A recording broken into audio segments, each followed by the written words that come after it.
今日整一個香到隔離屋都聞到嘅沙茶醬炒蜆。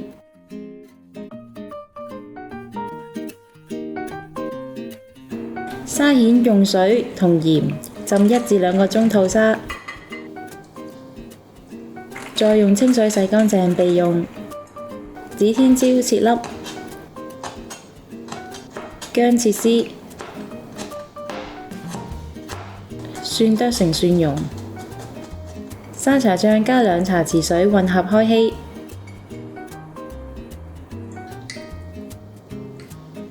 動鍋落油，開中火加熱，就可以落薑絲、蒜蓉爆香，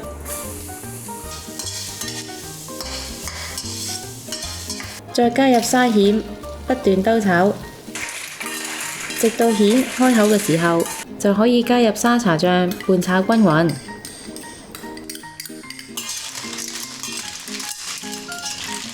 加入指天椒粒同埋生抽，炒到蜆全熟，最後灑上蔥段，咁就完成啦。